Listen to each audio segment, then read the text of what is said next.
तो चलिए दोस्तों, अब 12XU के mic line input pad switch और इसके 48 वोल्ट के फैंटम पावर के बारे में बात करते हैं। ठीक है, तो इसमें जो है माइक लाइन इनपुट में चैनल 1 से लेकर 4 तक कॉम्बो इनपुट मिलता है इसी सॉकेट में।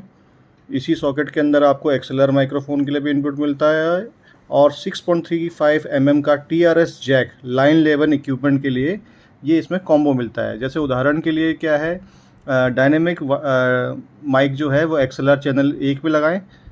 इस तरीके से माइक में लगेगा एक्सएलआर चैनल 1 प्रीएम गेन।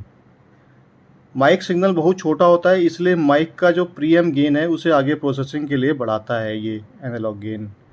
दूसरा है इसमें TRS जैक, जो कि इसमें इनबिल्ट है, वो आप इसमें लगा सकते हैं। उसके बाद ये पैड जो है, पैड बटन, ये बहुत ही ज़रूरी इसका फंक्शन है, जो कि आपको 1 से लेकर 4 तक एक्सएलआर इनपुट्स में मिलता है, जो कि -26 dB का स्विच इसमें मिलता है। पैड का काम जो होता है, इनपुट सिग्नल का जो प्रीएम्प में जाने से पहले ये 26 dB को कम कर देता है।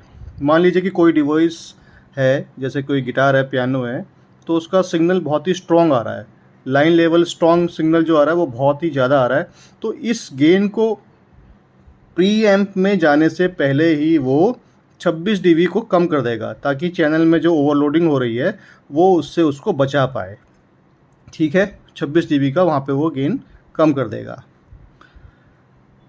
सामान्य डायनेमिक और लेपल माइक के लिए पैड आपको ऑफ रखना है, क्योंकि डायनेमिक माइक का वैसे ही लेवल बहुत कम होता है।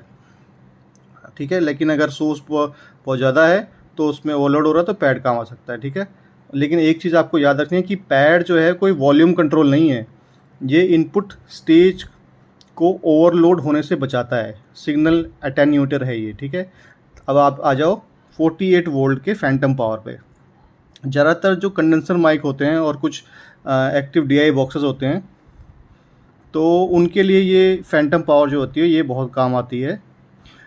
यामा के 12XU का जो मिक्सर है, इसमें एक्सएलआर केबल में कंडेंसर माइक के लिए ये आपको 48 वोल्ट का स्विच मिलता है।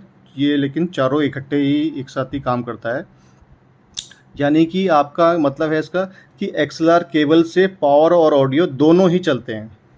अगर कंडेंसर माइक है तो इसी एक्सएलआर केबल से आपका 48 वोल्ट माइक को जाएगी और माइक से ऑडियो सिग्नल वापस भी आएगा, सेम केबल से ही। और अगर आपका कोई डायनेमिक माइक है और तो उसमें 48 वोल्ट की ज़रूरत नहीं है। ज़्यादातर जो